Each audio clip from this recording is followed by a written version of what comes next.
birds on that. Oh, mate, Hey, what a great way to start. Here we go. I wonder who's back. Yeah, fucking fit birds on there. What's it called, Bob? Place in the Sun. It's brilliant. No. Is that not when they sell hotels? Not sell hotels, they sell houses. Yeah, abroad. Like A Place in the Sun, normally. Oh, I think I've seen a couple of episodes like years ago. Oh, mate, it's so good. I'll tell you what, I'd rather do a podcast about that than fucking football. Well, I bet you fucking would. I bet you fucking would, because you're an embarrassment. Yeah. Who loses to Southampton? Well, we didn't lose, but so might as well have, mate. Idiot. Did you not lose? I thought you lost. No, might as well have done. Yeah. Might as well have. Yeah. Right, anyway, if you hadn't noticed already, Tom's back because Clive had another samosa. Welcome back, Tom. Bye, boys. Thanks for having me again. You're welcome. Hello, Mum.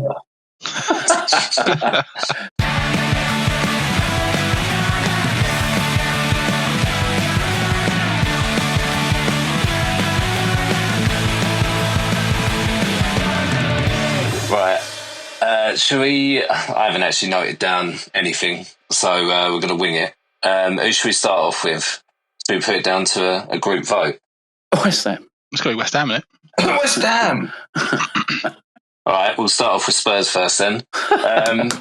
No, we'll start off with West Ham. Fucking, what an absolute shower of shit that was.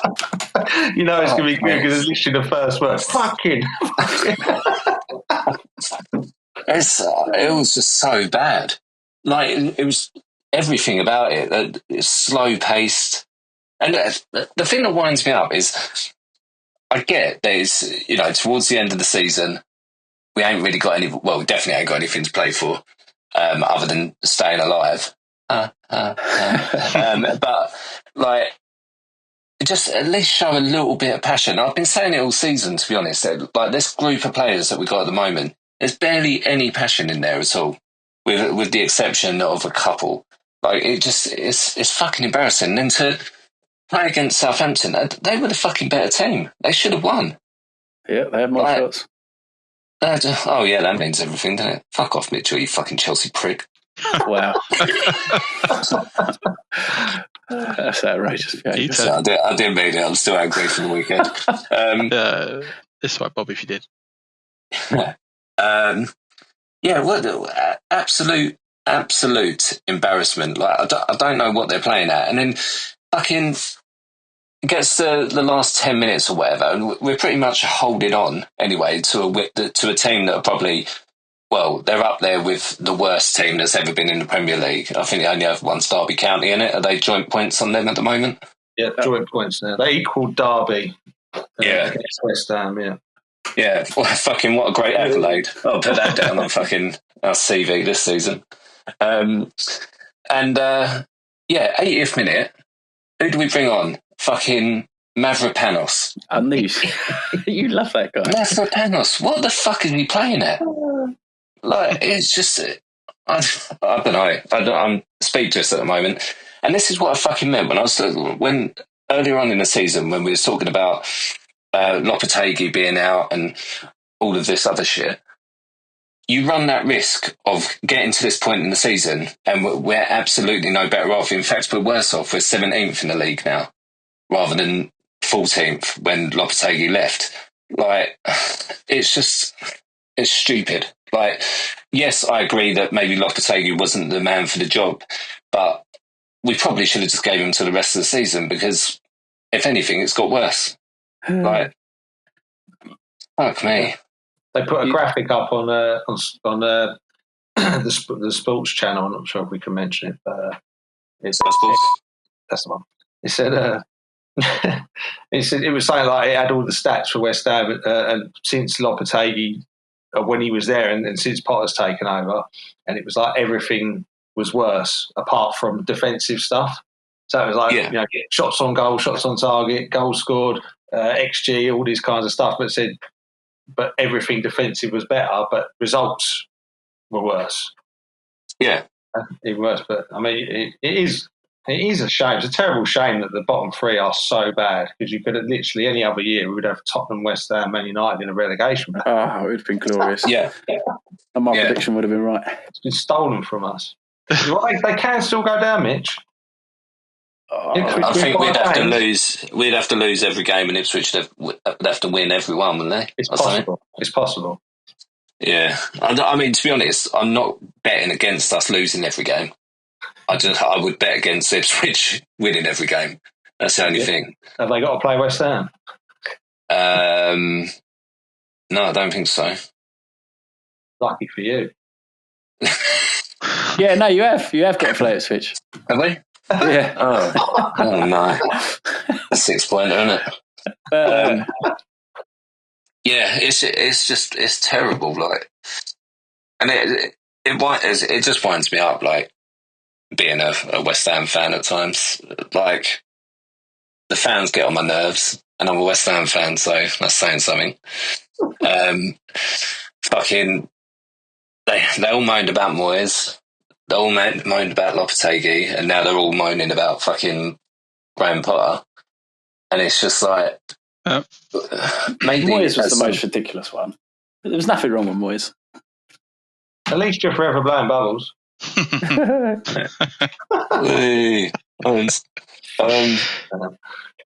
Yeah, it's a sad state of affairs at the moment, isn't it? Really? Oh, it's glorious. It's great to watch. Do you know most of your remaining games are 6-pointers? Yeah, but they're not, are they? Because we're definitely not going to go down. I know you're saying it's possible, but we're definitely not. Oh, come on, Ipswich! You got Tottenham, United, Everton, and Ipswich. Are they really? Yeah. You're going down, mate. Yeah, but you've got to count. So let's not get into this again because it's going to fucking wind me up again. But Ipswich would have to win pretty much every game. Like, that's not happening. They will. And it's the last game of the season, Ipswich West Ham. You've got to go away to Ipswich, your relegation rivals, on the last day. It's written in stars. You're going down. The Bob Hopkirk derby on the final down in the Premier League. Fucking hell. No. Look, it's gone, Luke. I was going to say, with your fans now on the back of your manager, how long do you reckon it'll be until we start seeing it in the papers? Pressure's on the manager.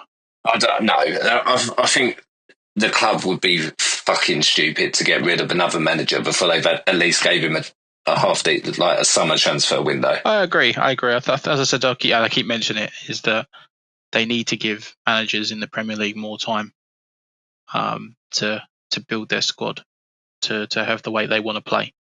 And some seasons you have to take it on the chin and be like, look, we're not going to finish here because we're building this. Next season, though. Well, he might be a manager in the Championship next season. You know the problem. Do you know the thing that undermines that argument, though, which is all I'm sort of with you. Like, managers should, especially if, like Bob said, there's no danger of going down. They might go up a few places. No, you're going to get a couple of million, but then you get one like Wolves where they sack their manager and he's like on a 5-game win streak. Yeah. And that's why everyone goes, yeah, sack the manager, we'll get a new bloke in, and they all want that to happen. And you always get the one or two outliers where it does work. Agreed. And that's why they all do it, because they're desperate anyway. Yeah, but I think more times than not, though, like you say, like you do get the odd one that happens, but more times than not, it don't make no difference. Yeah, Southampton didn't, Leicester hasn't. Yeah, they've made it well. So Southampton and Leicester have got worse. West Ham have got worse. Man United have got worse. Tottenham. Tottenham ain't sacked manager. Yeah. So. Well, not yet. Yeah. Haven't seen enough. Yeah, it's I mean, I think they'd be stupid to get rid. I think we should have kept Lopetegui at this point, really, like until the end of the season, then got Potter or whoever in. I don't know why we rushed to make the decision. I do know because everyone hated him, and that is the reason why. But it hasn't done us any favours. And the thing is, when do the players start fucking taking responsibility? Like, I mean, you look at that squad and you think, like, where is other than Bowen And Wan-Bissaka, who's been one of our best players this season, he was obviously not playing this weekend because he had a toe injury. Bless him.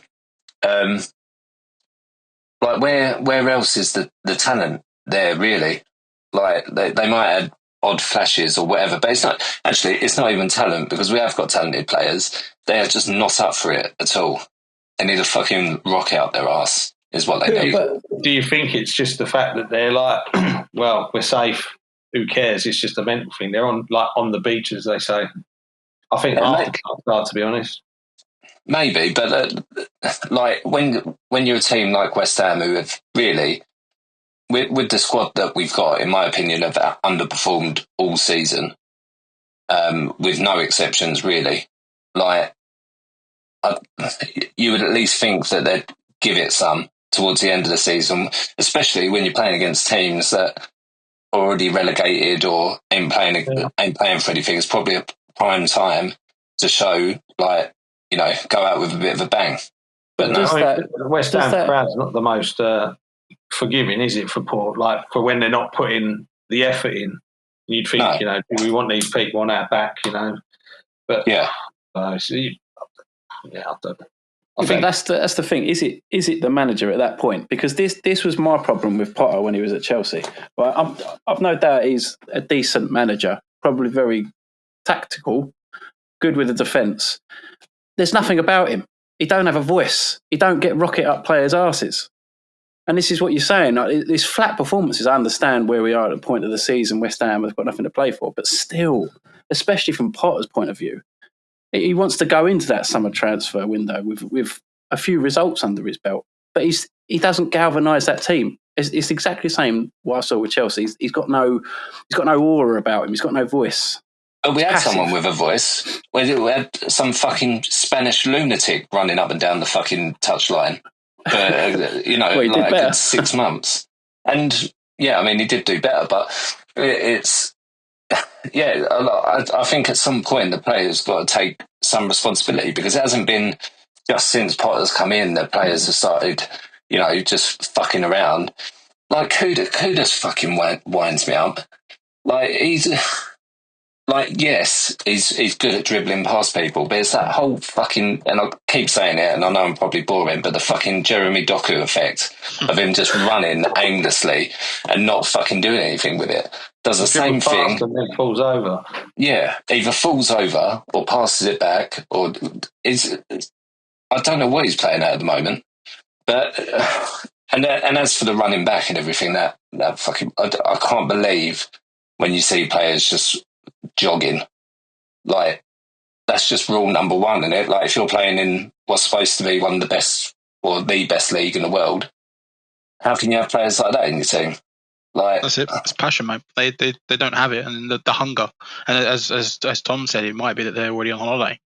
You know, I'm seeing the same in Tottenham, but we'll come to Tottenham on that. But I'm seeing that a lot this season with teams like where we are in the league, except for Wolves, like Tom said.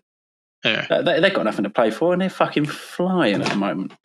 Yeah, but I think they wasn't as safe as the others, and now they're on a run, aren't they? They've got like a bit of steam going, and they're up for it, and they're like, well, look how well we're playing. They're one of the informed teams in the league.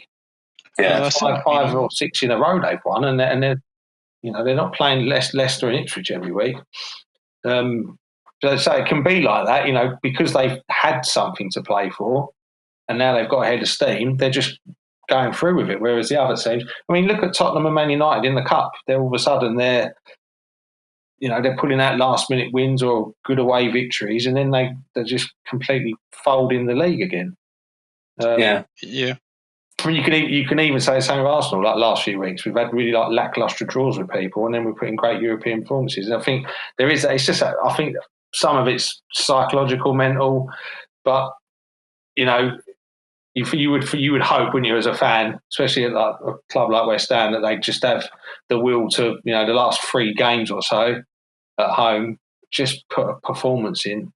If you've not played well all season and you've got Southampton at home, you think, right, let's fucking smash these 5-0 and just make some people happy for a week, That's it. That's the thing. Like, it's inexcusable, in my opinion.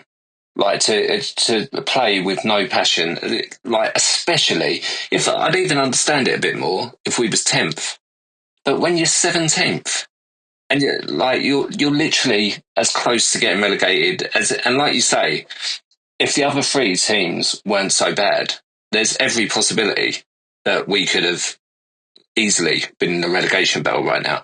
I mean, some might argue, you probably will, that we are, but we're not.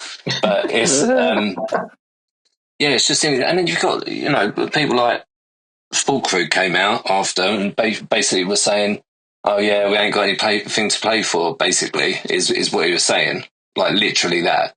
Don't fucking go out and say that. What did you think of his comments? Because he also had a go at the other players. Yeah.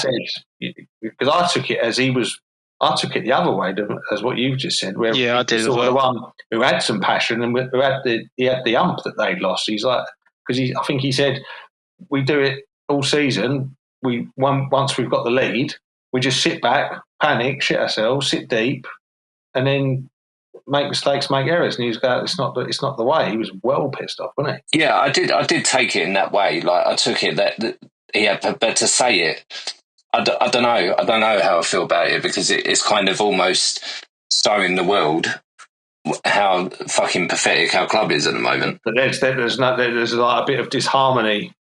Yeah, in the dressing room kind of thing. Yeah, and it's already shown from, like I was speaking about last week, with Potter saying that we're going to have a really good summer site, like an exciting thing, and then, like the owners saying, "Nah, I don't think that's going to happen." That was bad. Like, yeah. It's just wavelength.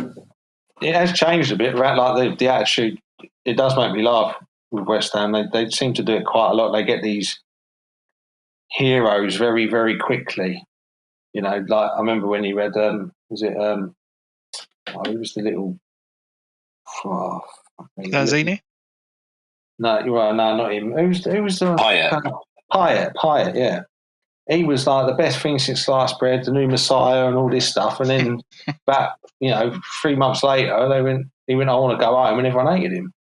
And it's like, then it's Paqueta, and it's like, oh, Paqueta's a legend, blah, blah. Now he's playing shit for you, no one likes him. Kudos was the best thing since sliced bread, and now it's like, well, he don't do nothing.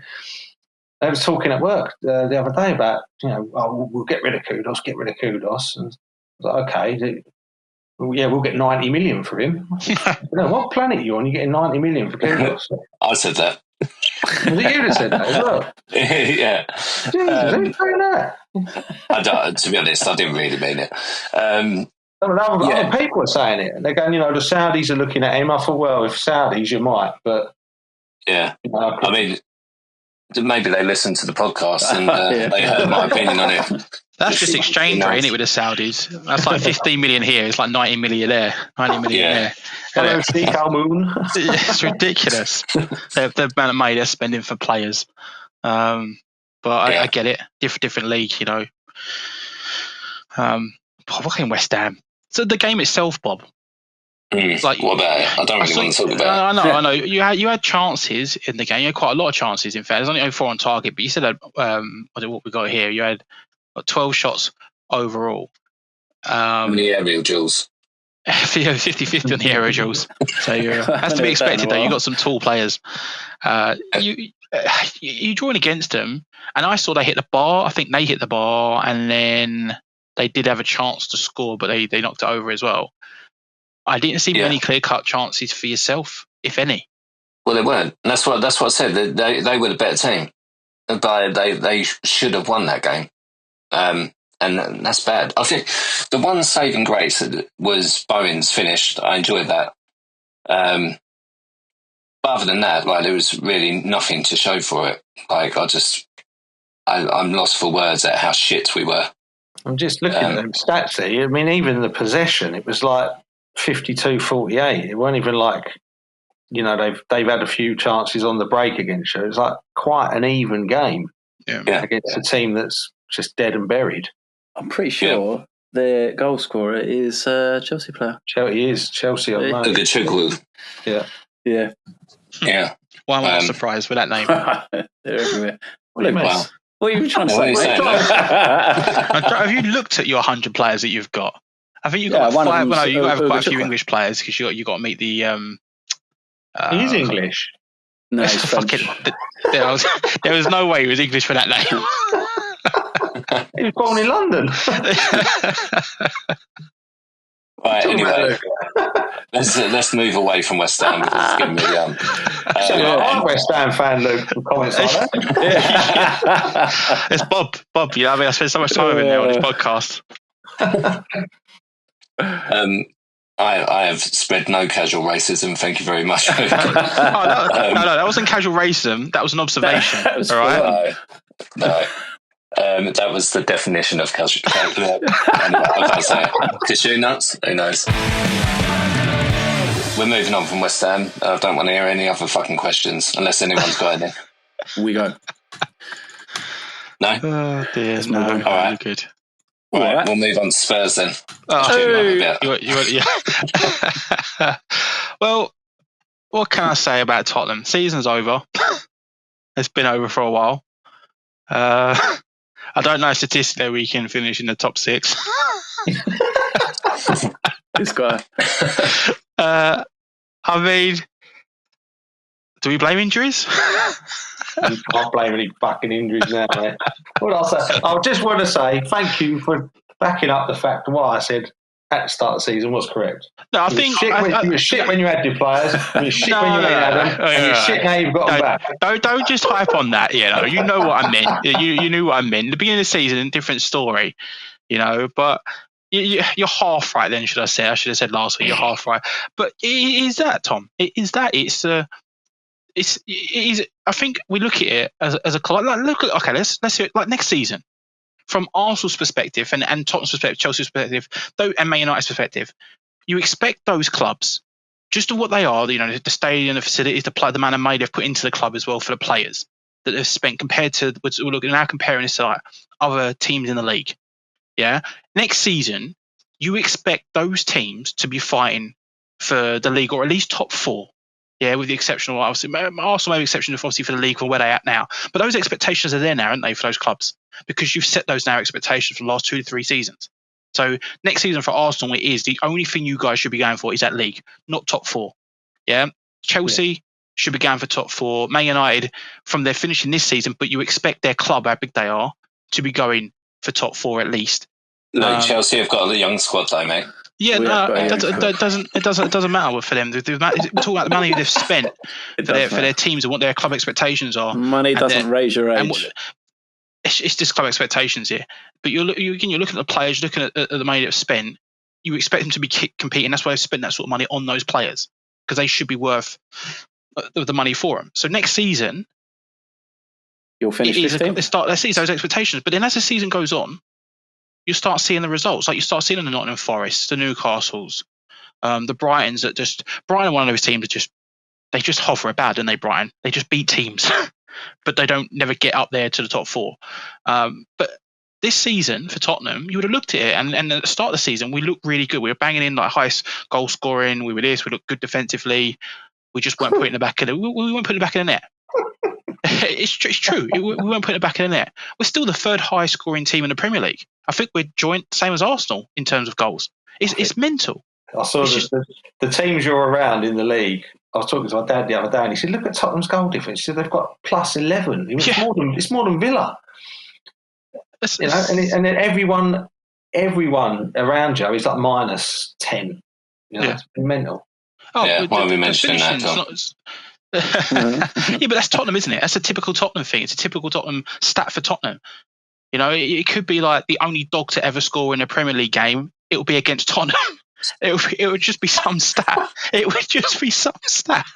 It happens to Tottenham. The player has come back from injury for the last 10 years, been in a coma, plays his first game, scores against Tottenham. It's typical Tottenham. It is Tottenham. And the way that we've played this season, yeah, you could blame some of it for injuries, which people can agree on. We had a lot of like first team players are out. But as you've mentioned, Tom, as Clive mentioned, but these players are back now. They're back. There's no excuse now. There's no hiding.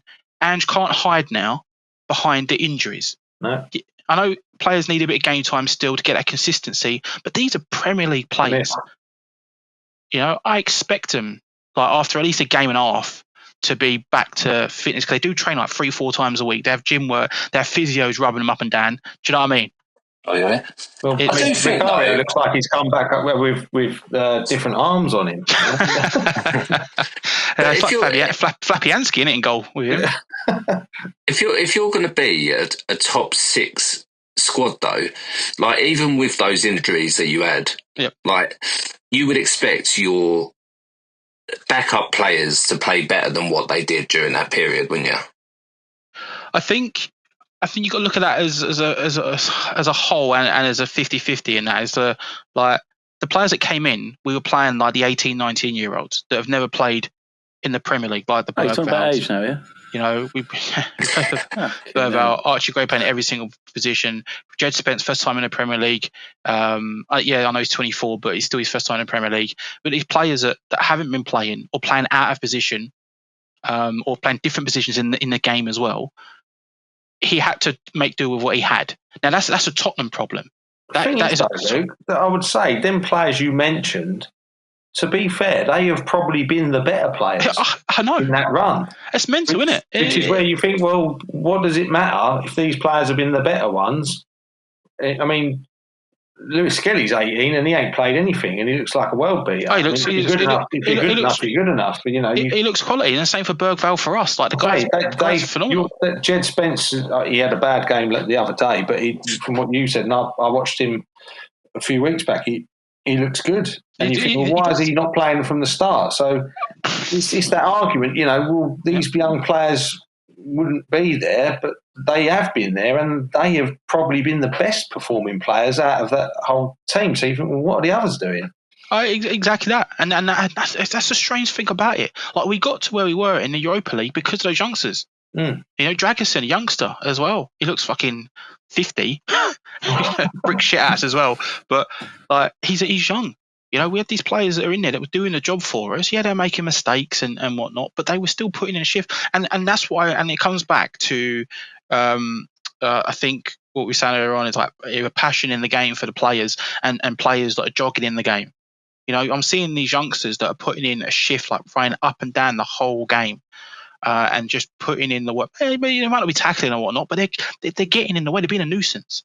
I'm not seeing that from the other players. I saw Vicario being the goalkeeper, like flapping about, you know, not getting rid of it out of his area quick enough. I'm seeing Van der Ven's been a bit wary with his running. I get that, because he's just come back from injury. He's going through a lot of physio and training and stuff to work his. I think he mentioned his body and his running. Fair enough, but you've got the centre back Romero, who is meant to be one of the best centre backs in the world. He just looks like he wants to kill people. He does. He wants to kill people, but he's dangerous. Like, sometimes he's too slow on the ball. He tries to play those crazy balls, and sometimes they work. Sometimes they don't.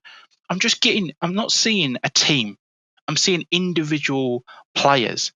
I'm not seeing a full squad work together, work for each other, fight back, and just, instead of jogging back and not putting in a shift. I don't care if you got to get like a foul on a player where you're like taking his ankles out or something when he's, you know, they're making a break for it, just to get a yellow card, just something. But they're not even doing that. They're just letting them run through and score. They're not using their strength. They're ball watching, as you saw from the recent game against Nottingham Forest. The Wolves game was 4 mistakes. Yeah, I listened to the podcast from last week before I'd seen the highlights. Yeah. I was thinking, he must be exaggerating, and then I watched it. What can you do from a manager's perspective? Yeah. And from, like, if we was the managers, Tom, like, what could we have done in that game? Like, with 4 players making mistakes on the pitch, and as Bob was saying earlier on, when do the players take responsibility? Yeah. You know, when do the players in a game against Nottingham Forest, who, fair play to Nottingham Forest, they said at the beginning of the game that Spurs were going to have the premier possession, which is what we had, because Nottingham Forest have a plan. Nuno set his team up to be counter-attack football, pretty much that season that Spurs did, where we, every time, I think it was Conte, wasn't it, or Mourinho, where we just had, like, it was always counter-attack football. We defended and just went counter-attack. Everyone knew what we were going to do, but it worked. And that's what it's working for Forest. And what did Tottenham do? Like, they just was leaky at the back again of not marking players. And then he made the subs at half time. Funny enough, he took 2 defenders off. Van der Ven and Romero, and brought Danzo and Ben. Was a strange Ben move. Davis. Is that a fitness thing, or is he thinking, well, this game's gone, I've got to save him for Europe, or is he like, they're playing that bad, I've got to take them off? I think the Van der Ven probably fitness, probably just to keep him fit. But Romero, no, he took Romero off because he was just shocking. He was just bad. But from 2 goals from the back there, not doing their job properly, 2 in the middle. Like what can you do if they're not talking together? They're not playing well together. You got to make the subs, and I'm happy with that. I'm happy because I've always said this before. If a player's playing shit, fucking take him off. Don't care if it's the 30th minute. Take the player off. We don't need a player on the pitch that's going to be shit. Those 2 players come on, Ben and Danzo, and they were quality at the back. Like, we looked solid, no mistakes. They kept it simple. They passed a lot quicker, played through the channels, and it worked. And then obviously they didn't have a sniff. I think they may have had a chance, but. Do you think game state has changed there, though? They've already got their 2 goals and they're happy to say there's always that as well, isn't there? There's always that, but that was their whole game plan anyway. That's what's worked for them all season. Yeah. So I think a bit of both. Yeah, I think they would have had the 2 goals. A lot of teams have done that this season, including like Arsenal with yourselves. Is you go 1-0 up, 2-0 up, and then they just like, you know what? Let's just hold the ball a bit, waste time on the throw-ons, and anyone gets fouled, we just stay down a little longer. I'm not saying it's Arsenal, I'm saying it's all teams, by the way. I'm not just picking on them. I'm just saying that teams have been doing this, and Tottenham have just Tottenham, mate. We did against Chelsea, as Mitchell mentioned last time. The last 10 minutes of the game, he knew what Chelsea were going to do: sit back, not attack like they've been doing, and Tottenham were then attacking. We got our goal in the last 10 or so minutes. It's too late then. It's too late to start getting the balls in the box like that and making the crosses in, making the chances. Andrew was like, "Oh, we played really well. We played our game. It's just we didn't deserve to lose that game." I'm like, yes, we did. We did deserve to lose that game because we keep making mistakes. No one's putting in an effort, and they're doing it right near the end. Like, you've either got to change the way you play, or you need to tell your fucking players to just go at it. Stop being pussies and just play the game. Like, get up the field. Put those long balls in it. Even if it's ugly, just keep doing it. I think that's I feel like they just look. Said, wasn't it? Sorry, go on. They just look like they run out of ideas. Yeah. Like, that period with Arsenal when Jesus got injured and you didn't have anyone up front and Saka was out and that kind of thing. And you just kind of got round the edge of the box and you just ran out of ideas. It reminds me of what Spurs have done for quite a long time now. What are your thoughts on Richarlison, Luke?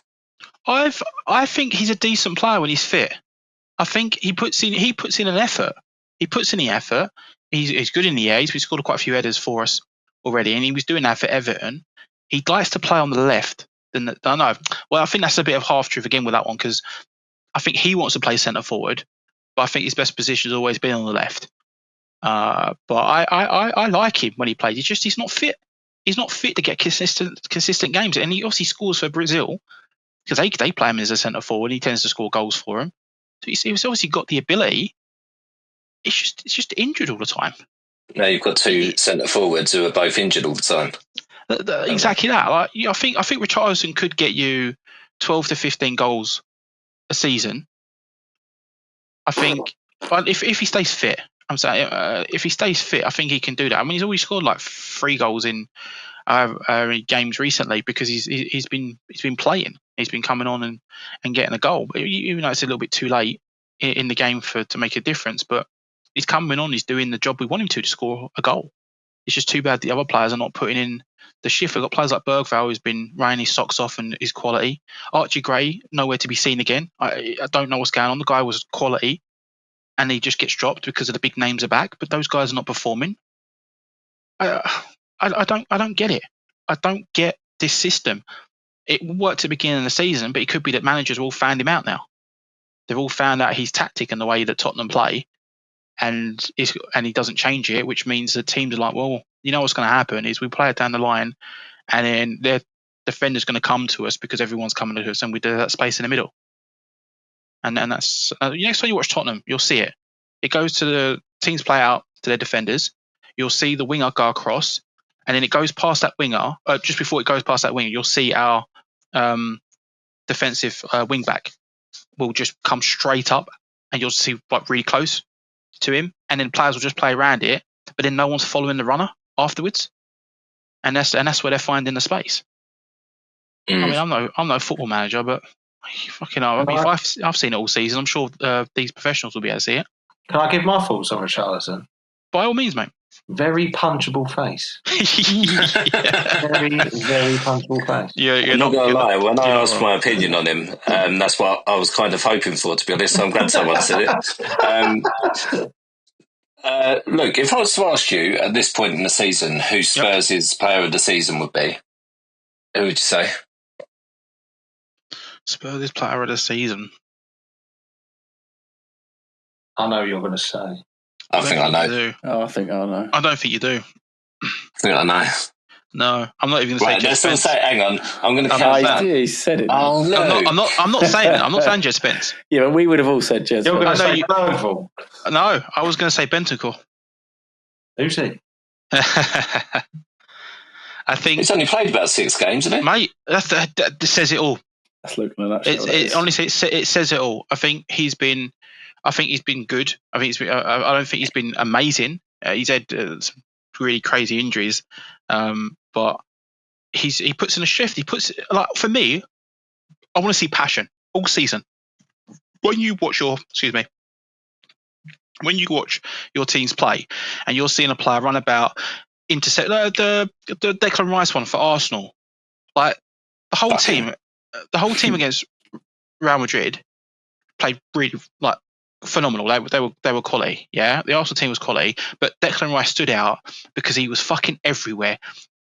Like Saka could have scored a hat trick. No one would have gave 2 shits about Saka because the way that Rice put that effort in, and that's what you want. You want that passion. You want that hunger. Bentancur's had that as when he's been back from injury. It could be Kulusevski. Probably could have been up there. Yeah, he has been probably one of your best players. How would you know though, Luke? If Bentancur's only played 6 games, he's played more than 6, but you don't watch them when they win. How do you know when he's playing? you do know they haven't won many games, mate. You know that, right? 18 losses in the Premier League. I think probably to be fair, I think overall, I think Spurs fans would probably say Kulusevski. I think he was our best player, and I think everyone was looking at it like he was the only player everyone would look around and be like, Kulusevski would be getting in the form that he was at in the season before he got injured. Would have been like, look, he'd get into most teams. Yeah, I think he would be if you played any of the big teams and went take a couple from this Tottenham team. Yeah, I think Kulusevski would have been the first name. I think so. Yeah. I think again his work rate as well, the effort he puts in, his finishing is great, his cross is great. But yeah, I think Bentancur for me only because he's helped us. Like Kulusevski is second to me, but obviously proper Spurs fans will be like, look, Kulusevski, but I'm giving a shout out to Bentancur for me. Not a Spurs fan. Well, you could say I'm not. I don't watch him when I had to take a break, mate, before I end up fucking smashing something here because of fucking Tottenham. I think I need to hide every Tottenham thing in my room. If you just keep watching them, I'll be very happy. Yeah. Do you know what, Luke? I didn't really understand when you took that break, but I'm beginning to at this point because I am wanting to fucking smash things up every time I watch them. Bob, mate, it's for me. It's about at the beginning of the season, you guys took the piss out of me when I was saying that Spurs lost, but we played well. I know it sounded moronic at the time. He's still saying that. But I am. I'm just saying, like, we're playing shit, though, and losing. Well, your manager, I know, he said we played well. I know. It's what he's been saying, and then he went, well, this is how we've been all season. So all season, he thinks you've been playing well and giving stupid goals away. Carragher, I think it was Carragher, he said last night, he went, you can't lose 18 games and say, yeah, well, we had more possession and we played well, but we gave a couple of silly goals away. You don't play well if you keep giving silly goals away every week. Exactly. If you do it once, if you could dominate a team 80% possession and that maybe they get a penalty or a banger or something. A banger, free kick or 25-yarder, and you think, we've been unlucky here. But that's if the modern game, yeah. 18 games, it's. You haven't played well, have you? You've done the same thing again and again and again and again, but you keep saying the same thing. Do you think he'll go, Luke? I think a lot of the fans are saying yes. Even if he wins the cup. Well, this is it. This is that conundrum we've got at the moment at Tottenham, is that he could finish. We already know that he'd be in the Champions League if you win it. Well, that's it. But then the argument is, do we want him managing Tottenham in the Champions League? But then if he's good in Europe, like what do you do? You know, it's not like you can have a European manager and have a Premier League manager. Maybe that's a thing. Maybe that's a future thing. You heard it here first. You know, but it may be. You know, it's I don't know. I think I want to keep. And I've said this before. I'm not a fan of just sacking the manager, not giving him enough time. But 18 games and him not and being stubborn now to the point of in the interviews, as you said, with his interview, we did not play well. We had possession, yes, but we did not play well against Nottingham Forest or against Wolves or against Ipswich or against Newcastle or Liverpool. All the other 18 teams we lost against this season. We've not played well, except for the exception of probably a couple at the beginning of the season. But like, it's frustrating to watch. I know for fans like yourselves, it'll be like, you know, seeing Tottenham foul miserably, but all the people that pay to go to the game have paid that money to go and watch Tottenham, and it's not enjoyable to the point of like, you know, we've hit the bar 4 times, we've put in the chance, this is amazing football, and we've just lost, as you said, with like a banger or something like that, and the team's just got a lucky break and scored. Fine, that's football. But when you turn up and you're like, okay, we're going to do slow pass at the back, we're just going to get there and then we're going to pass backwards, get there again, and we might cross it, but you know what, fuck it, I'll try and do 2 step overs and then cross it, or get in a position where you could cross it but you shoot instead. And it's like, well, fuck this. It's not. Football's not enjoyable when it's like that. I know no one enjoys football when a team loses, but at least put an effort in. I enjoy it when your team loses.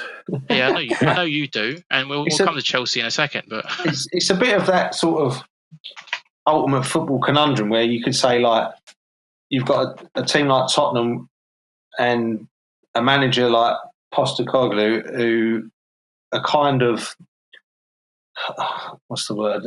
They seem to have this reputation for playing really good football, but I don't necessarily see it. They can be all right sometimes, but that's the sort of idea that they have and the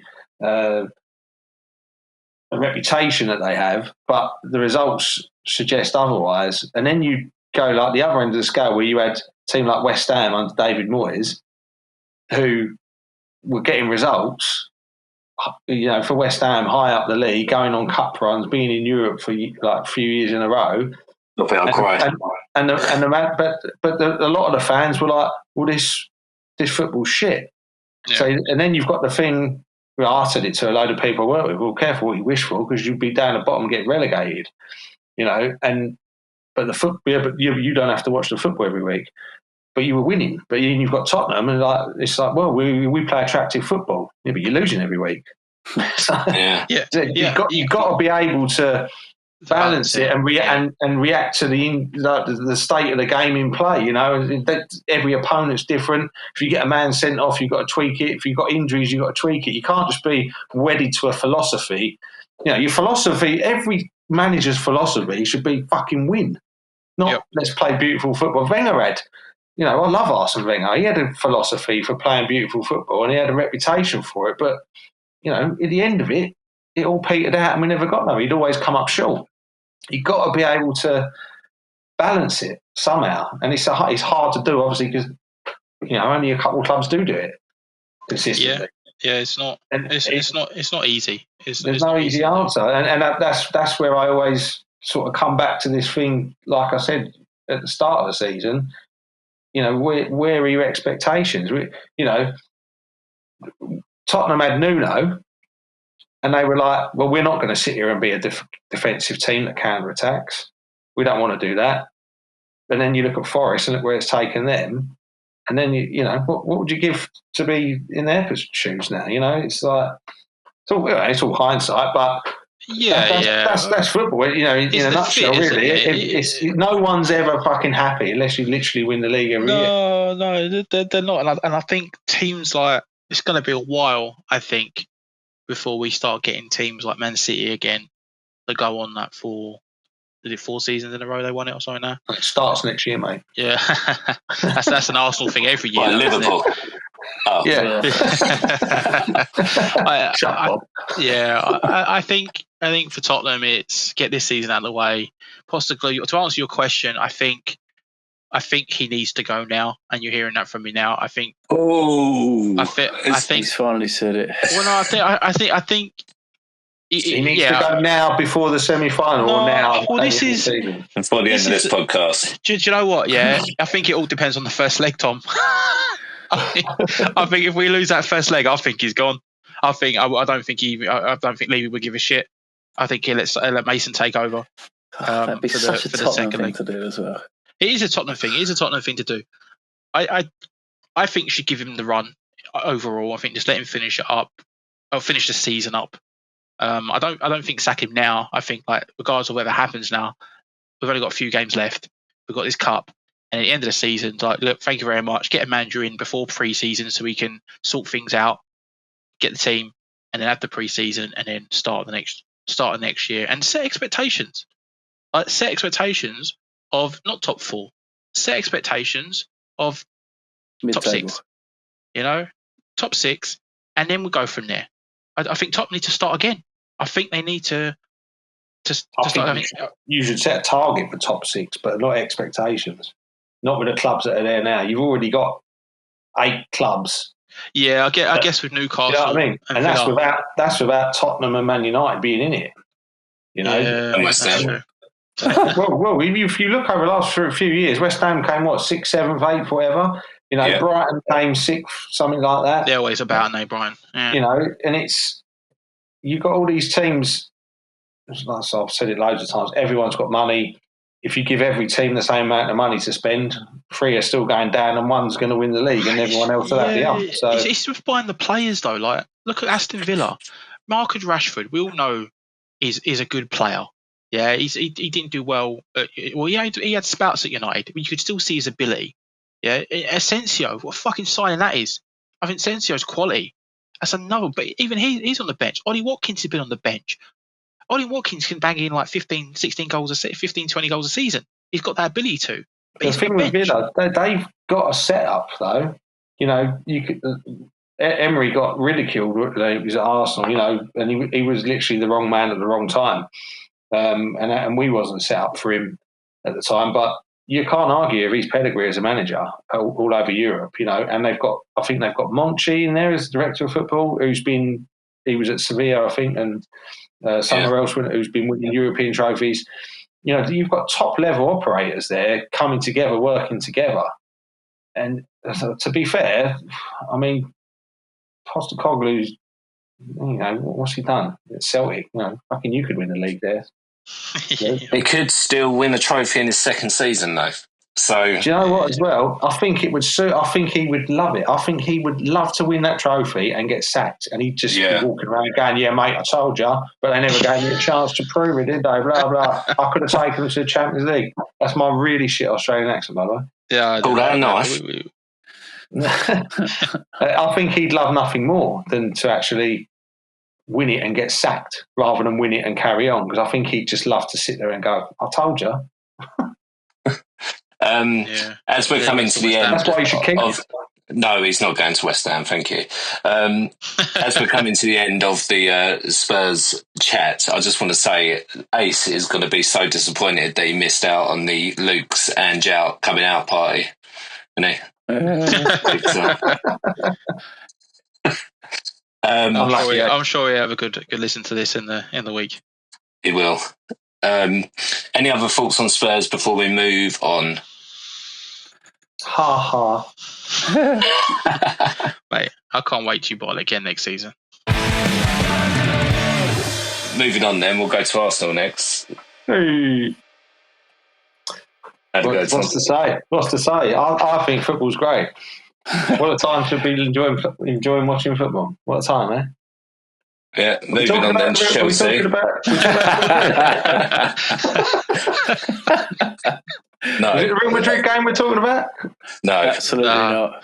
No, we've had enough of that. Yeah, Ipswich, please. Ipswich. It was actually a really good performance from Arsenal, the Arsenal. You've missed me. Do you know what? I got told the other day that I really, really hate Arsenal. And this is why. This is why. And people are like, he's really aggressive against Arsenal. He really hates them. I'm like, well, because obviously we're rivals, yeah. But fuck media fans. The Arsenal. God. It's called the Arsenal. God, fuck. You guys call it the Arsenal. They were called the Arsenal. I can go into it for you, Clive. Here we go. The arrogance of the club. Go on. No, they're literally called the Arsenal Limited. It's the actual official name of the club. It is. Look it up, mate. The Arsenal Gunning Services Limited. No, but they actually. It's one of them where you think, well, we've drawn against Brentford, drawn against Everton. Are you going to have like that come down after the midweek performance? And he actually put quite a strong side out. I was thinking, what's he playing Rice for? What's he playing Saka for? But Saka needs minutes. Although he played really well since he's been back, he still hasn't played a full game. It was his first Prem start, and he ran him ragged, to be honest. Saka. Rice was again. He just struts about the pitch like he owns it, and it's not even in an arrogant way. He just looks. He makes world class players look average. Like, you've got great players in the Arsenal team, and some of them, even when they perform well, you think, fucking hell, he's another level. It's just amazing how good he is. When he's really hit top form at the right time. He's not been mustered all season. He started a bit slow. I think it was a bit of a hangover from the Euros and last season, but he's come into form at the right time. He's just a poor man's Thomas Souček, mate. I don't know what you're talking about.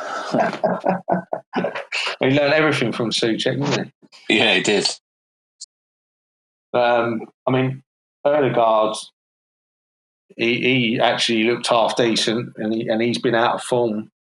And one thing I would say is it's a bit. Well, I don't think it's any coincidence that he's had one of his best games when he's played with Ben White and Saka together. All that sort of triumvirate on the right hand side, playing together, and he's not had them all season, and he's looked poorer for it. So sometimes I think you need that they have them relationships with certain players. Not that Timber's been bad, or not that anyone who's played on the right's been bad, but Ødegaard's obviously got a very good understanding with Ben White and Saka, and he played well. Marino was excellent. Trossard was excellent, and they just put in a professional performance. And the game was, it was pretty much over before it started, really. And it was good to see. The results went our way, because you were starting to think, look, we're in a bit of a lull in the league. We're just drawing. Looks like we've just said, Liverpool have won it. Let's focus on the Champions League. So to put in a good performance, you think, Newcastle could have possibly been 4 points behind. If we'd lost and they'd won, it would have been even closer. But they lost and we won, so it's given us a little bit of breathing room with a few games left. So hopefully we can just secure second. It's not been a terrible season, but we hoped for more. But, it still could be a great season, but that remains to be seen. But it was just good to see a good professional performance and nothing lacklustre. It was good to see Leif Davis try to murder Saka at some point. Honestly. Do you know what? Ipswich, mate. I said it was the last time I was on, wasn't it? I think it was Brentford. These fucking small clubs with their shit fucking chants and same old Arsenal. Well, change it. You fucking kicked our player. You've booted him up in the air, tried to break his fucking leg, and then you boo him because your geezer's a cheating cunt. You. They all get relegated. I can't believe that was the first cunt of the podcast. Yeah, done well. Consider it's a Tom podcast, and it's been 54 minutes. Done well. Honestly, I don't know if you saw the replays. There was a geezer in the crowd, four-eyed bastard, long hair. Who'd have 4 eyes and long hair, eh? And he was cheering and celebrating. Not me. He was cheering and celebrating and going and goading, like saying like Saka had dived. He could have, any other day he's like snapping his Achilles. He's just been out for 4 months, and it's a nothing challenge. Like he was nowhere near the ball. The geezer's in his own half. There's no danger, and he's just gone straight through the back of him. And even when he walked off the pitch, he's literally going, sorry, I fucked up. We're 2-0 down, and now we're 10 men down. And they're applauding him. And they should be fucking booing him. Yeah, they'll boo Saka instead because Saka's had the audacity to be fouled. You know what I mean? Yeah, I never understood that in football, especially for English players in the English game. Don't get wrong, fouling a player, is always good. But I'm talking about like a dirty challenge is different. A dirty challenge versus a normal foul on a player where you're like nowhere near the ball and you've gone straight on his Achilles and stuff like that, where he could be out for a year with that sort of injury. Yeah. I mean, there was one replay where it showed it, and you really saw how his ankle and his foot sort of twisted where he got him. And, you think to yourself, like you say, exactly, he's a star player for England. You'll be cheering him on in the next tournament, but now you're happy for him to have his leg broken or, possibly because you're fucking getting relegated. Exactly that. You don't, like players get injured throughout the season. Fair enough, those things happen. But like, I never want to cheer on a dirty challenge because it's disgusting. He had the ump, that Leif Davis. He when we scored the second goal, it was right after he scored the second goal when he done that to Saka. When we scored the second goal, he got mugged off by Trossard, and he had a little nibble at him. Lost it, and then as he was walking off, he done him down the back of the legs as well. So when we scored that goal, Trossard was just in the centre of the pitch in a heap, and he was moaning after. And he done it. I think at that point, they were getting dominated, and I think it was after about 10, 12 minutes they put the stat up. We'd had 95% possession. You think, well, what, after 12 minutes? Like, Jesus Christ, you basically not even touched the ball, pretty much. There's all them dark arts and cheating. Yeah, dark arts. Well, that's how you stay fit, isn't it? That's how you stay fit for other than the teams fouling you like that. But that's literally how you keep your fitness up for the other games. Is that your possession because they're chasing the game. Yeah, I mean, to be fair, stay fit for the next game. Of the 3 teams that are down there that are going to go down, Ipswich were probably the least equipped to stay up. You'd say Leicester have got a bit of know-how and a bit of history on their side. Southampton have been an up and down team, but they've got, at least some experience, whereas Ipswich haven't had over the last few years, and they've come up quickly. 2 years ago they're in League One, and then all of a sudden they're in the Prem. You think it's going to be hard for them, but they've been the better of the 3 teams.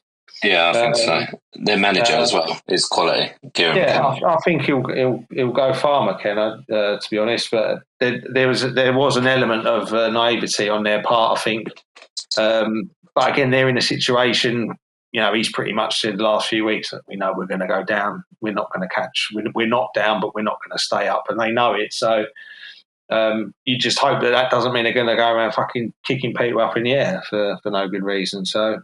It was a disappointing challenge really to see, but I think he's all right. But other than that was the only real sort of shit thing in the game. So we played well.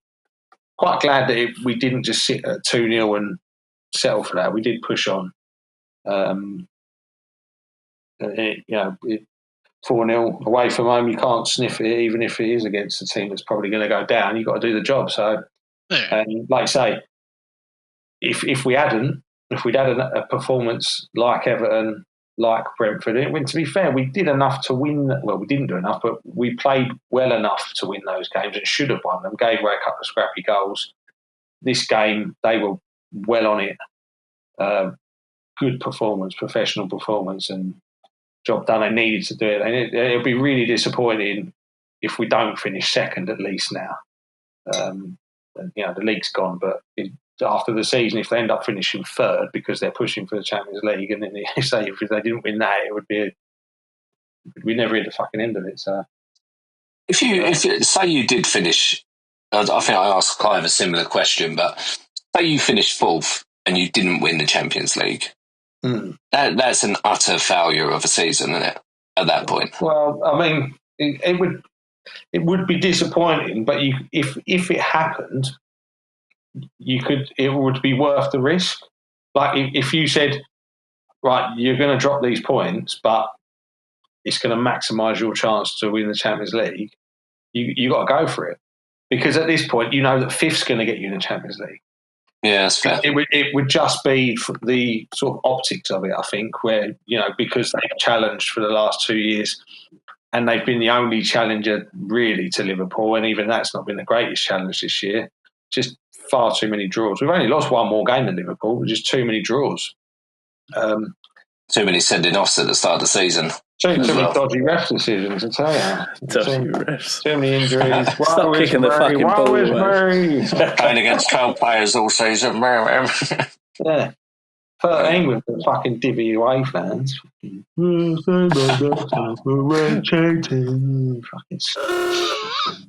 Oh, God. Definitely going to have to get that one out. Yeah. I've done it again. Yeah. Mike, I apologise in advance. Yeah, probably going to have to take that one. It beats the casual racism. Which was just an observation, by the way. Should we just start over? And we're live. Yeah. Well, thanks, Tom. Any other thoughts on Arsenal at all, Tom, Luke, or anyone? Oh, Mitchell. I don't know why I missed you out. I was going to ask about if you finished in third or fourth, but you answered that. You asked that question already. Yeah. Yeah, I just think from a perspective of every other fan would laugh at us. Well, you finished third, you finished fourth, and you still didn't win the Champions League. You say, well, what have you lost? You've lost £2 million, and so a few people are going to take the piss. Well, so what? If we were going for the Champions League, you got to go for it. But the games we've got left, I think we should, in theory, have enough to secure it. And a lot of them teams that are in between sort of third and seventh, a few of them are playing each other as well. And they're still in the FA Cup, a couple of them. So, yeah, this it would be disappointing on paper, but if it's going to maximise your chance to win the Champions League, then go for it, I say. Fair enough. Right then, finally, Chelsea. Big North London derby. How'd that go?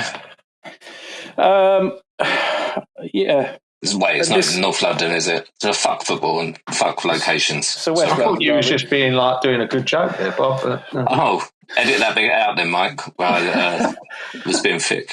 It was a lovely bit of sarcasm there. North London derby. Shut the door, yeah. It would have been a very different conversation if that game had ended in a draw. Because it did seem a bit like typical Chelsea. I mean, we didn't play bad. I'm going to sound like Spurs here. We didn't play bad. But the chances, up until the 2 goals, I think we had six shots on target. All of them, every single one of them, were just not very strong attempts straight at the goalkeeper. It was just shit. And the goal we conceded, I'm again going to echo, I think Bob and Luke both said this, the lackadaisical. Yeah. I don't think I said lackadaisical. Lackadaikiness of the players. That's such a big word for me. And annoyingly, I think I said Ugachugwu. Bring him back, honestly. Unfortunately, the player at fault was Reece James, and I had stuck up for Reece James last week, and I wanted him to be played in the right back position. He plays him in the right back position. He did have a good game until he came off in the second half, but he was at fault for the first goal. But it wasn't just him; it was all the players around him.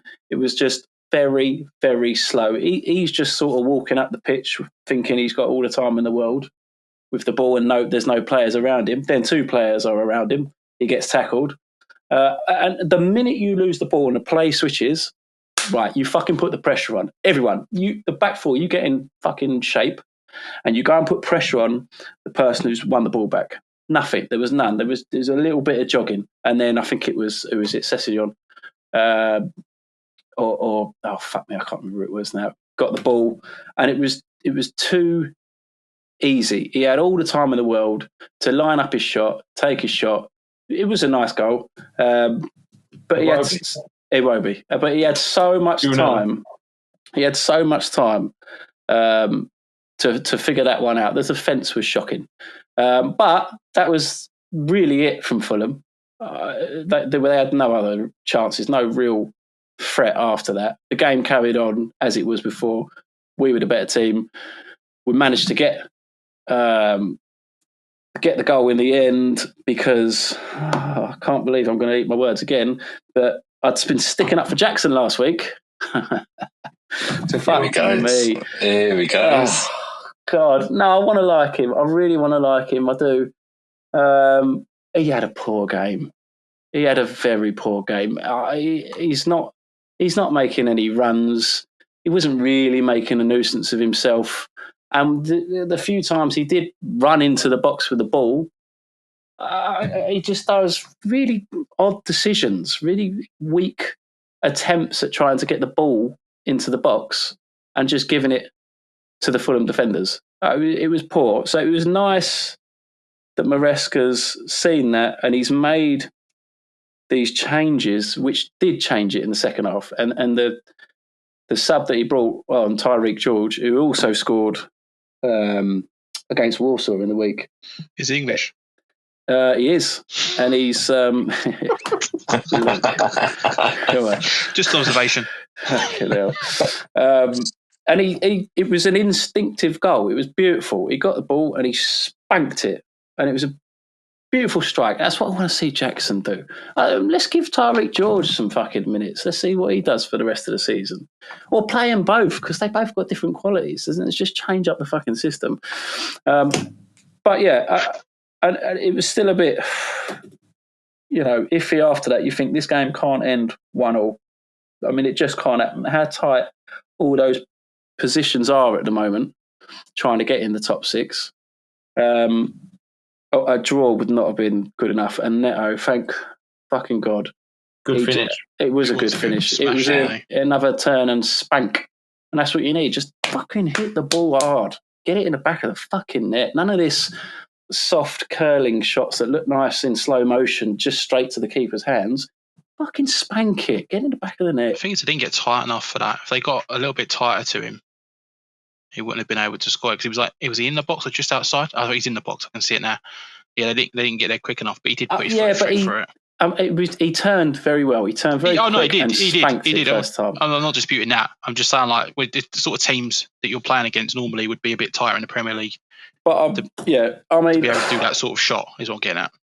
Yeah, a 1-1 draw in this instance, there'd have been so much pressure on Maresca after. It was nice when Neto did score that goal. I mean, they really did celebrate. And then when the whistle went, I mean, people do mock it. Oh, it's like they've just won the fucking cup or something. It was nice. I wanted to see that. I want the fucking players to be shouting and screaming. I don't think anyone should mock that. I think it's absolute bullshit. Just a bugbear of mine when people, you celebrate every goal. Too right. And every win. A bit of fucking passion. What's the fucking point of doing it if you ain't going to fucking enjoy it? Exactly. A bit of passion. And you know that it means so much because you are still trying to get a Champions League position.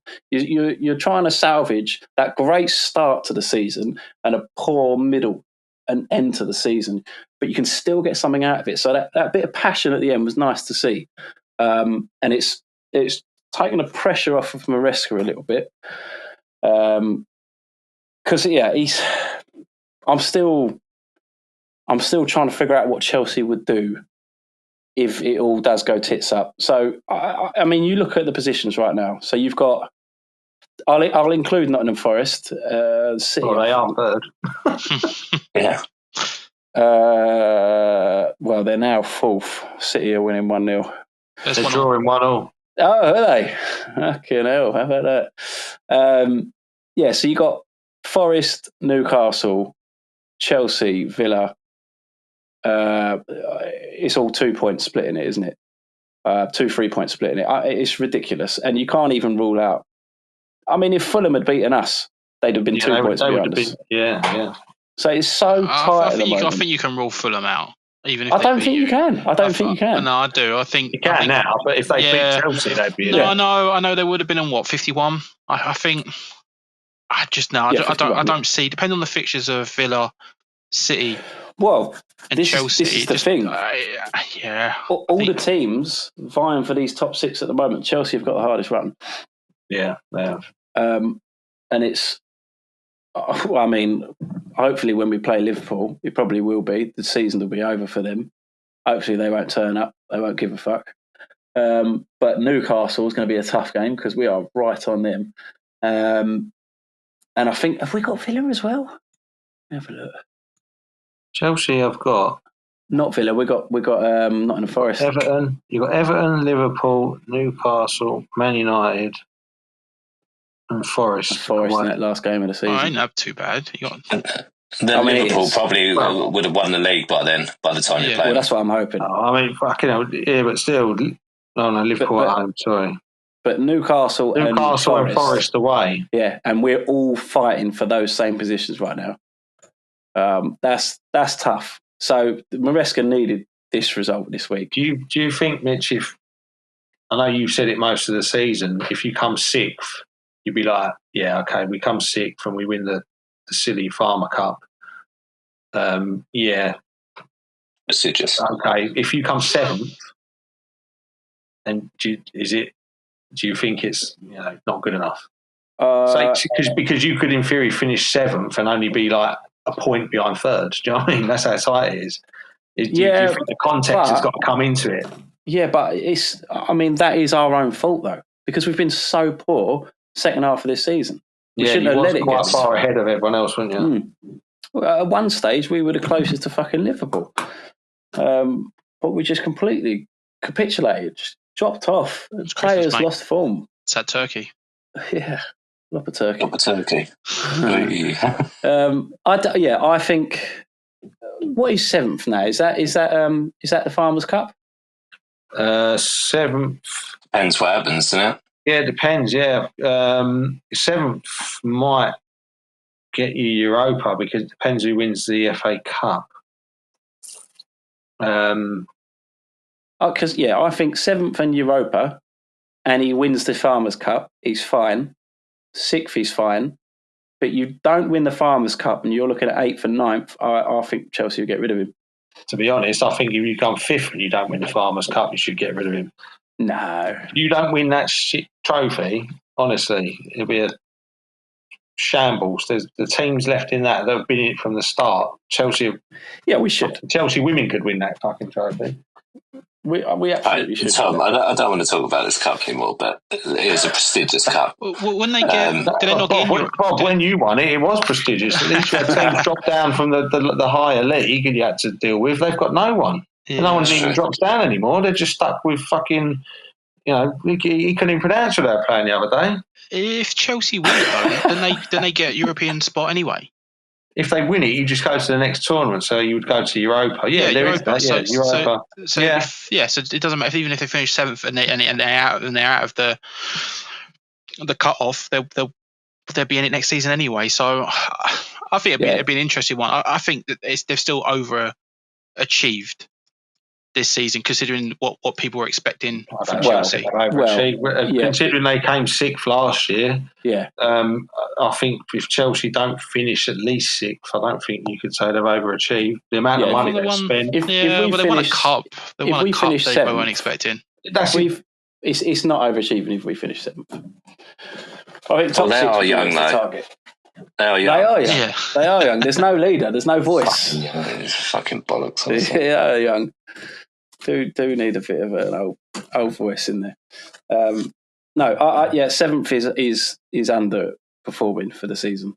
Top 6 is where you want us. That's what we were going for. 4th in Champions League would have been overachieving. So swings and roundabouts. He's probably looking where he should have been at this point before the start of the season. It's just he had such a good fucking opening half. they shot themselves in the foot. And that's the thing, isn't it? It's like, who are you blaming? Are you blaming the players? Are you blaming the poor performances from the Palmers and the Jacksons? But yeah, you're blaming Bowley, fucking Michael Jackson. People he decides to Jackson. Blaming Michael Jackson for fucking hell. No. Yeah, I'm sure. Blaming for a lot of things, but let's not go into that. He's probably on Allegedly. he's probably on the book somewhere. We've got him on loan. Yeah, so we are probably where we should be, but it's just not been very convincing the second half. I would quite like to see him maybe start giving Tyreek George some more minutes in the Premier League and see what happens. Where does he play? What position? He plays up front. So he should drop Cole Palmer. He come on for Jackson. And it's maybe he'll bring out more of Palmer. Maybe Palmer will get the balls into Tyreek George. Yeah, weren't you complaining that you needed Jackson when he was injured? This is what I said. I was like, of the two players that I picked up last week, Jackson and Reece James, both kind of fucking dropped eggs on my face this week. But I feel like those players, though, they're just average players. Like, they're good players, don't get me wrong. But like, if we're talking, they're good or they're average? Well, probably both, to be fair, depending on the week. Yeah, but I feel like they're the sort of players that are going to get. Jackson's going to get what, 12 goals a season, maybe 5-6 assists, and then that's it. Yeah, is that good enough for your main striker though? If you are vying for top four, this is what I'm getting at, though, Mitchell. This is what I'm getting at, like, for yourselves. Like, even the other player you was mentioned just a minute ago, like, is he going to get you 15, 20 goals a season?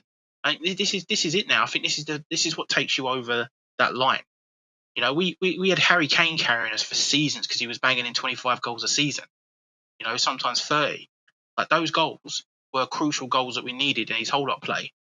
You know, Arsenal, they keep saying that they need a striker to get them over that edge, to get them in the league. Imagine if they get that striker that they really, really want, and then they go and do it. At Chelsea, you know, you played a false nine for God knows how long, and you didn't get over the line. You had like Drogba and you got over the line. I just feel like teams that sometimes have a striker, like we've got Solanke. Like, I think he's a good striker, but I don't think he's good enough to get us over that line, to get us in top four. I don't think he's a top four striker. It's not good enough to get you in top half. Yeah, well, fucking, that's the whole team, mate. That's the whole team at this point. But that's what I'm getting at. Like, it's the same for West Ham. You know, I think it's the same for a lot of teams in the Premier League this season. It is the same for a lot of teams, and that's why you have the players around you that get you over that line. That like you've got the Cole Palmers, he was your top goal scorer. They're the sort of players. Like Arsenal have got Odegaard, 3 assists and stuff. Martinelli banging in goals, Saka banging in goals. For Tottenham, we had Brennan Johnson, our top goal scorer. On the left, we had Son. Obviously, he's quite down the goals, but even though we're still the third highest scoring team, but obviously there's a leak at the back for us. But what I'm getting at is for other teams to get you over that line that are competing in the top four. Look, they've got Salah at Liverpool banging them in, but there's banging goals all round. Not in the Forest, Chris Wood is banged in like 20 odd goals, I think. That's what you're missing, and that's what these teams are missing, like Chelsea. You've got Nicholas Jackson. Where'd you get them from? Well, this is you've got so much money. But money doesn't buy you goals. No, it doesn't. But you had Lukaku. This is why people bring up, you know, Chelsea spending the billions and everything else, but it literally does not buy you goals. You can buy names and slap them in there and hope for the best, but if they're not out and out goal scorers, if it don't fit in the system, or if it's not working with the players around you, something's not gelling. It just doesn't work. No amount of money that you throw is going to change that. You're right, Mitch, and I was going to say this earlier, not as a dig at Tottenham or anything, but it was when you was talking about Richarlison, and you think you bought him as a striker, and you bought him for about what, 60 million? No, we didn't. I don't think we bought him as a striker. I think we bought him for a left. He played up front. He plays up front. Yeah. No, you bought Solanke. You bought Richarlison for 60 million. You bought Solanke for 60, 65. Yep. And you think, is that a thing of, well, we've got to go out and spend a shitload of money on a striker, especially considering we've lost Harry Kane? And one, there's literally a dearth of top strikers available, like Mitch says, and because of that reason, anyone who you can get, you have to overpay for. Arsenal paid 65 for Havertz, and everyone took the fucking piss out of us relentlessly. And he's actually not worked out half bad. And then you think, well, how much did Chelsea pay for Jackson? 40? Something like that? Was it that much? Can't remember how much you paid for Jackson. I don't even know if it was that much.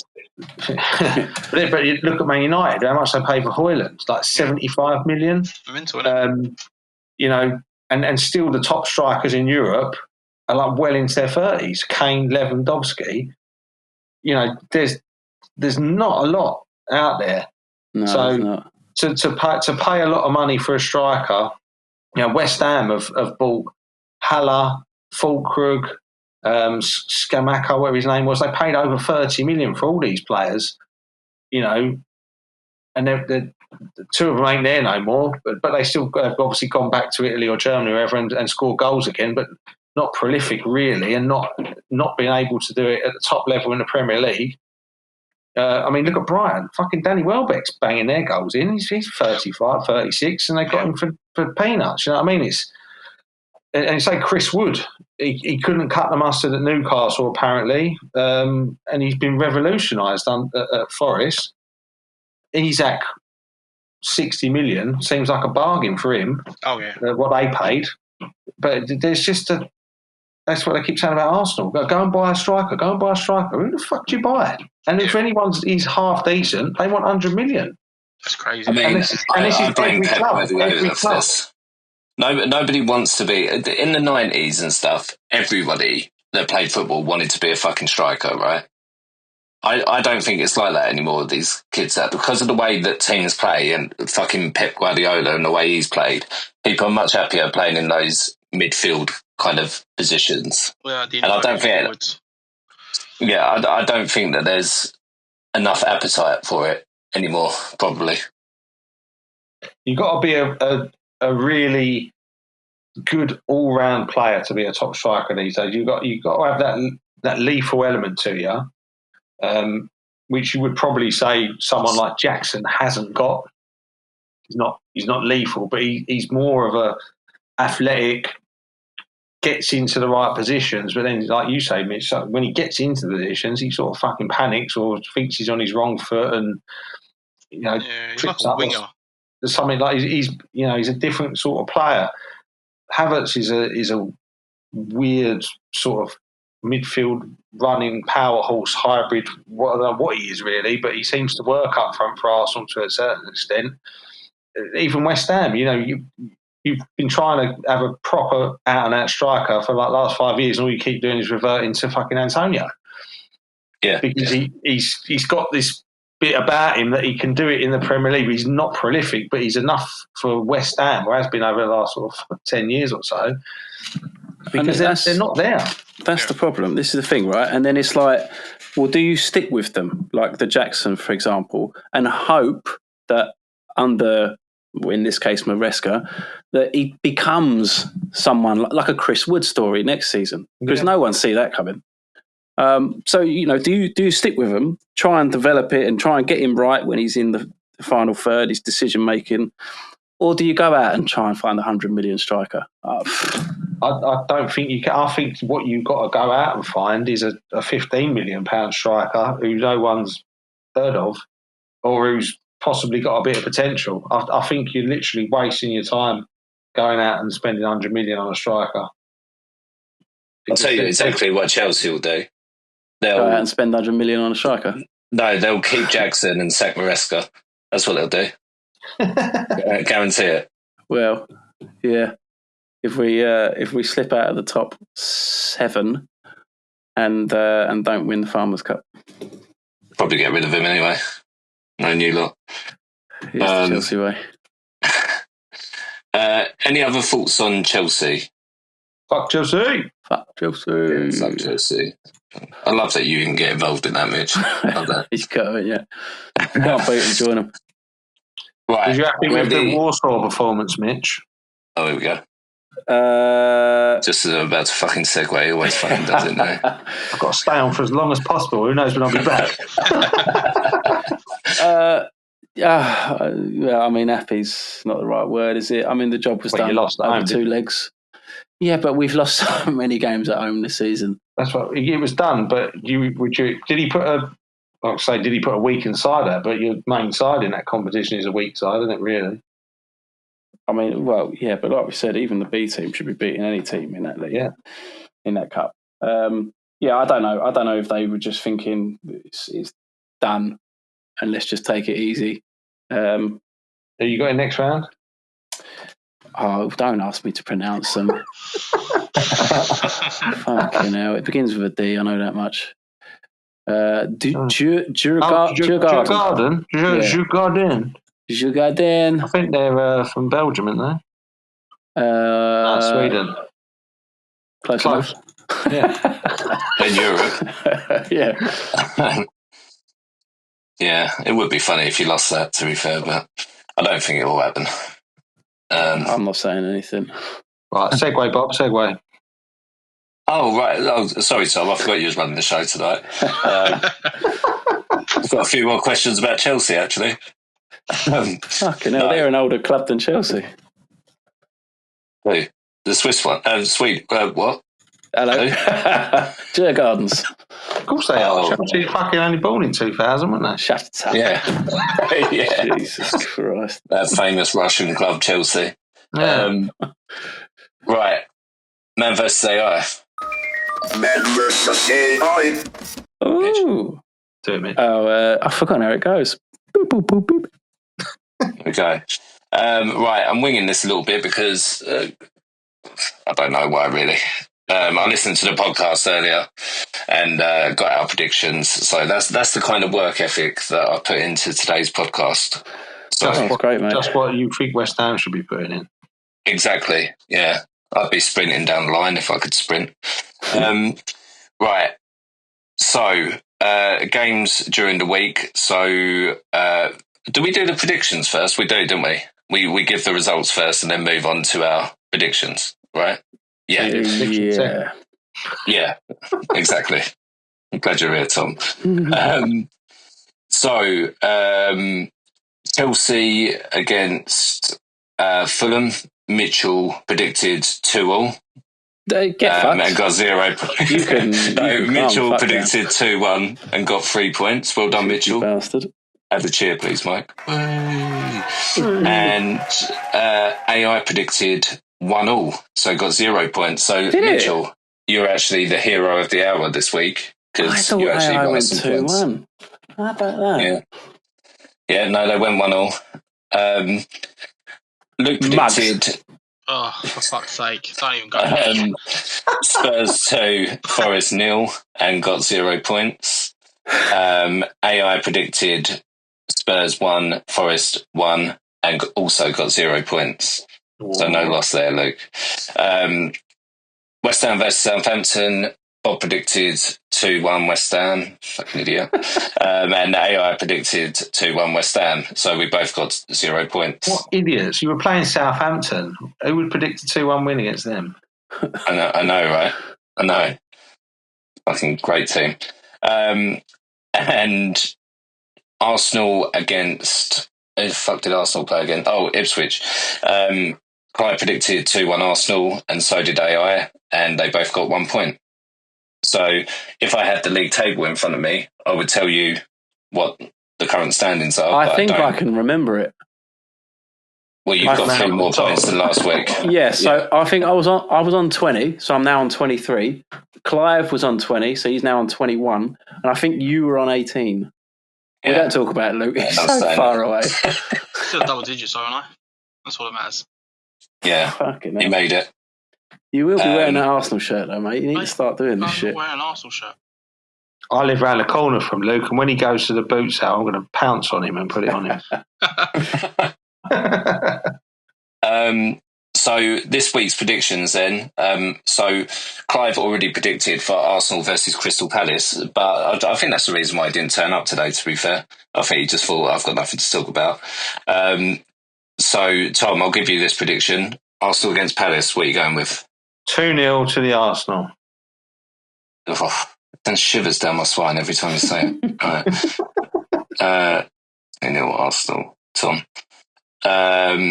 Right, so that's the game tomorrow. You're not playing at the weekend, are you? You're not playing till May now. Because they're playing in the FA Cup. That's in the semi-final. That's why this game's on Wednesday. Makes sense. And I hope that all their eggs are in the FA Cup basket, and we get a nice 2-0 win. Nice. And they don't. Topical as it's Easter as well. Yeah. That you mentioned eggs, like that. Mitchell, Chelsea against Everton. Hello, mate. I think I'm going to go for a cheeky 1-0 to Chelsea. 0 Chelsea. Bob, Brighton versus West Ham. I'm going to go 3-1 Brighton. West Ham.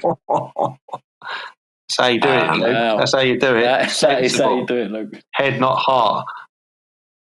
Talking of sensible, Luke, you've got Liverpool at Anfield. What are you going with? Oh dear!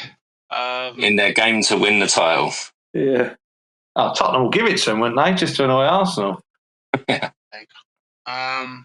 Is he going to predict the first loss? I'm going to go 1-1.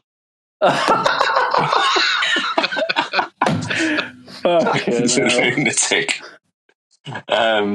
Okay. Cool. So AI's predictions. We've already done the Arsenal, Nottingham Forest prediction, which I can't remember what it was last week. So yeah, we won't deal with that one. Liverpool versus Spurs. I mean, we're going to get beat. I know that for a fact, but I'm still pushing. Fucking idiot. Well, AI predicted Liverpool to win 3-1. Liverpool are on the cusp of clinching the Premier League title and have a strong home record, winning their last 6 matches at Anfield. Tottenham face a tough challenge and are shit.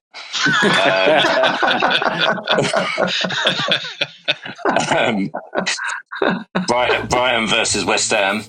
Both teams are experiencing challenges, with Brighton on a 6-game winless streak. They've predicted 1-1, which is ludicrous. West Ham struggling near the relegation zone, and again are shit. Yeah. Chelsea versus Everton. AI predicts Chelsea 2, Everton 0. Chelsea are favoured to secure a home victory, with predictions leading towards a 2-0 scoreline. That's as far as I'm going with that. Good, great.